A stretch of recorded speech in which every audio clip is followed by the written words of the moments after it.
What if you could peel away a perfect, ready-to-bond surface from your epoxy layup? No sanding, just a clean pull. That's exactly what peel ply release film does. In this video, I'm going to show you what I got wrong, what I learned, some tips for your build, and how to get it right the first time.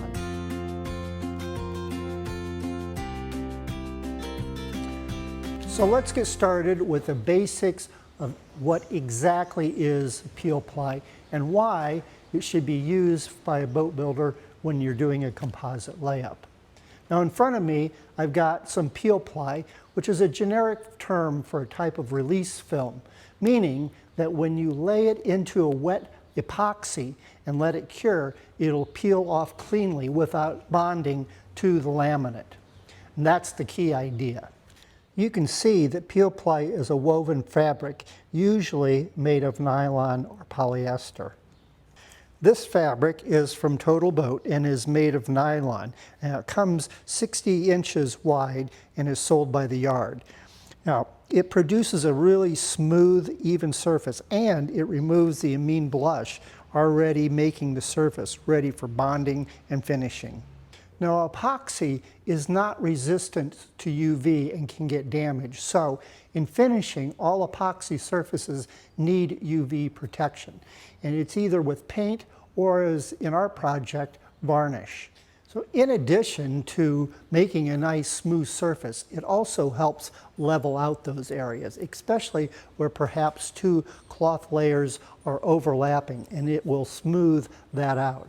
Now, many of you have seen me use this on fillets where I wanted to make the fillets very smooth. So that's the big win with peel ply. It makes your surface prep while the epoxy is curing.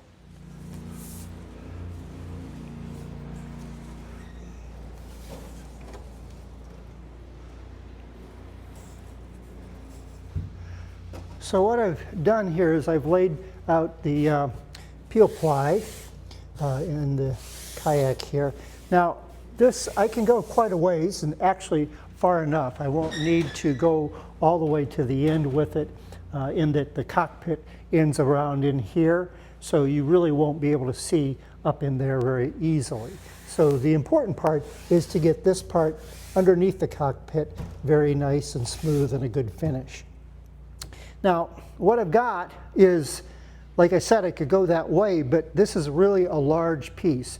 Now, when you're doing the putting this on wet epoxy, a large piece like this would be very hard to get smoothed out. So I'm debating on how to divide it up. I think I'm going to need to divide it up. So maybe, I don't know, maybe about a 2-foot piece like so, that I can then, the peel ply, when it overlaps itself, you can get a it'll put a little line in there, but that's very easy to sand out. So, like I said, if I divide it, I can either divide it down the center line here and then have two pieces, or I could divide it here right at this soft chime of the kayak at this point, so that then I wouldn't be putting this all the way up.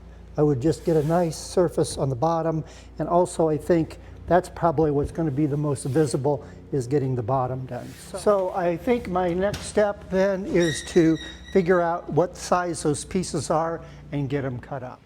I had decided to cut the 60-inch fabric into 20-inch strips. Stick around till the end and see why this was not the best choice.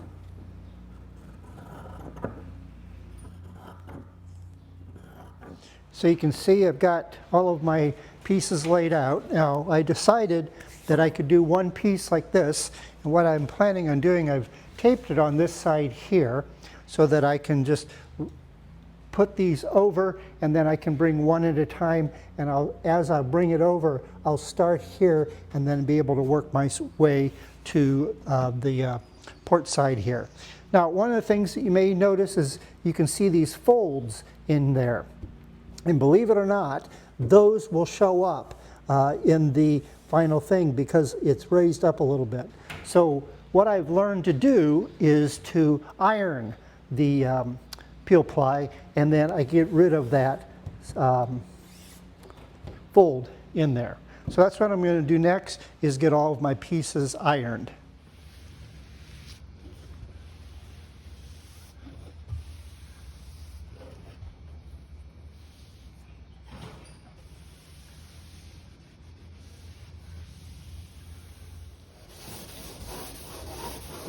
I also scuffed up the laminate surface with a Scotch-Brite to give the surface a little bit of tooth to help with a mechanical bond.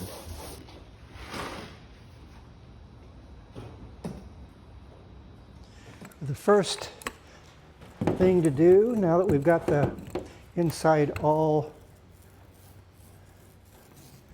scuffed up and ready, is to start putting down some epoxy. Now, I'm using a roller because you really can get it spread on there evenly. I've done it with a squeegee before, and if there's a sort of a pool of resin, if it's not completely even, the fabric tends to want to wrinkle a little bit. So that's why I use a roller.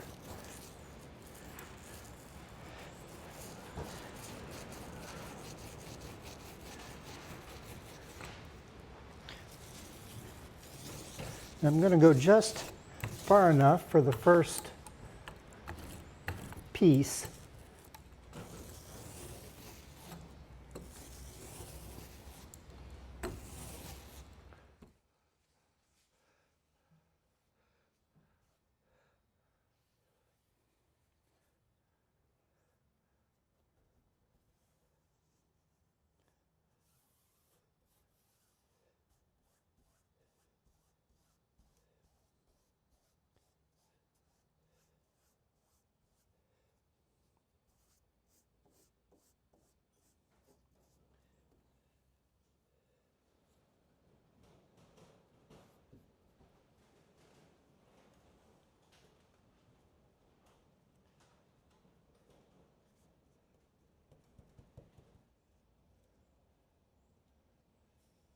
At this point, I realized that I should have cut the piece into two sections.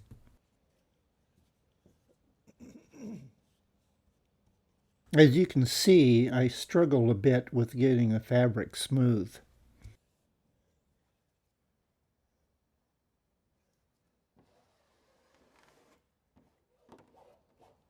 Using a squeegee, I did manage to get it smoothed out.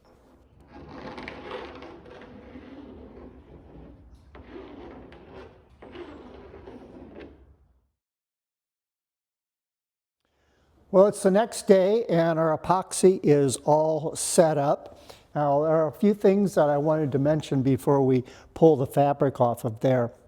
Now, the first one is, and I had mentioned earlier in the video, is that these pieces were way too large. I probably should have split them here in the middle, and that would have been a much easier layup. Now, the piece here where I didn't have enough fabric to go all the way, that laid up much easier than where I tried to get one big piece in there.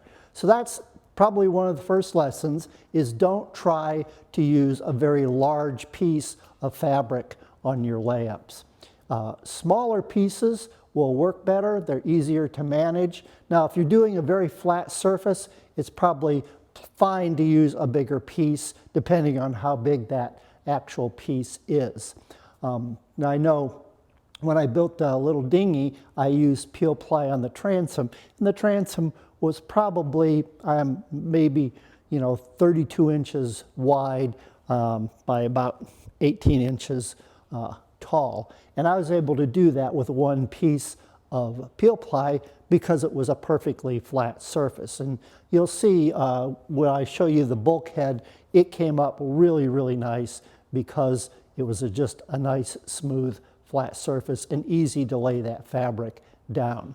So if you have any kind of contour surfaces, it's always best to break it into smaller pieces. And I would recommend nothing bigger than maybe 2 feet by 2 feet, so 24 inches square.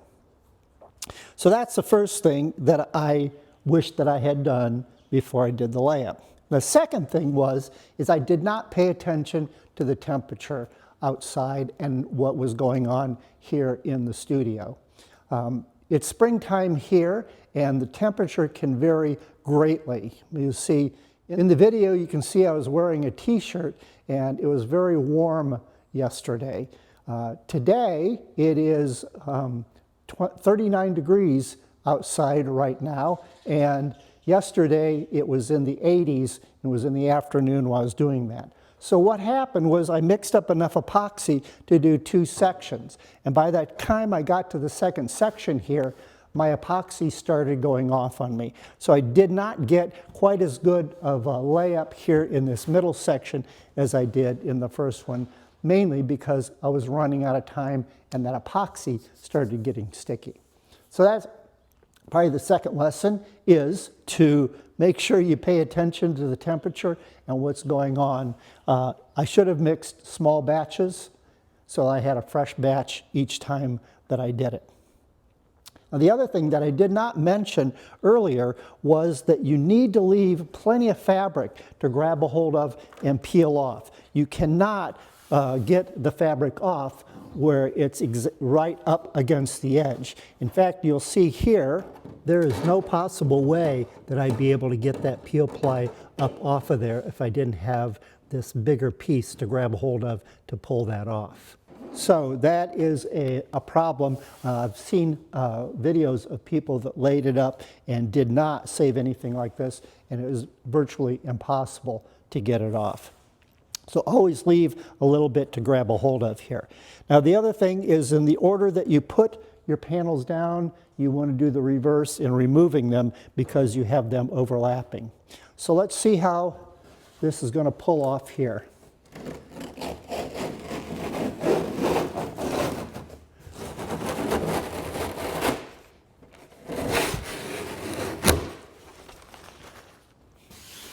First one's not too bad.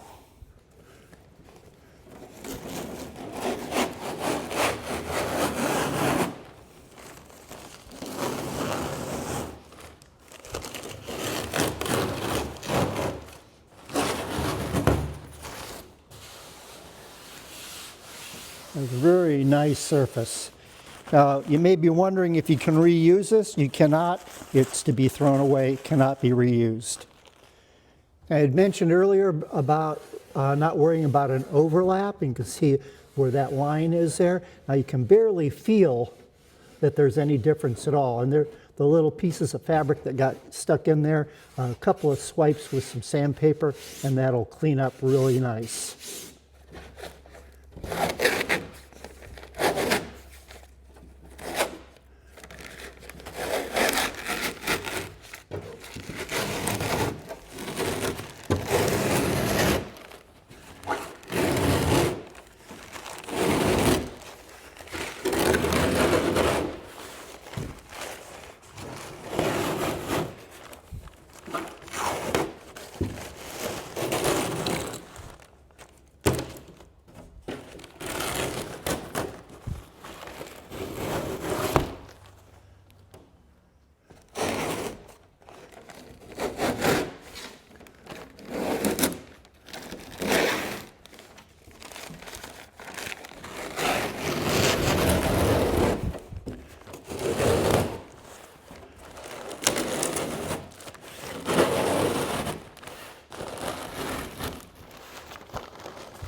Well, all in all, it came out quite nice.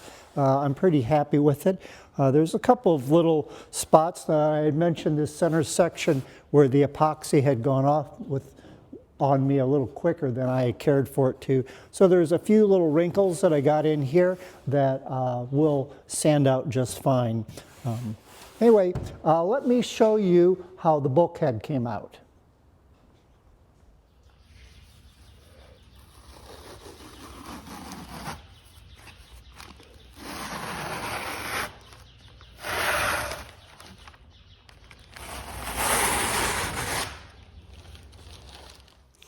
So you can see on the bulkhead it came out very nicely, especially with it being a flat surface like this. Now you can hear the texture of that fabric in there. So if you're doing a multiple layer layup, you're ready to just put another layer right on this. Your prep is all done for you. Now in this case, we won't need to be doing that on this little bulkhead, but it will be ready now with maybe just a little bit of light sanding that to smooth it out just a little bit, and then it'll be ready for varnish. So what did I learn from this peel ply layup? Well, first of all, in a large layup like this, make sure that you cut your pieces into small sections. It's much easier to lay it up, as you could see. Secondly, remember to leave plenty of hangover so that you have something to pull on in order to pull the peel ply off. And third, watch your temperatures and work in small batches. I wish that I had paid a little bit more attention to that, and I think I would have had a better outcome. If it's your first time to do peel ply, I highly recommend to start with a very small project like this bulkhead.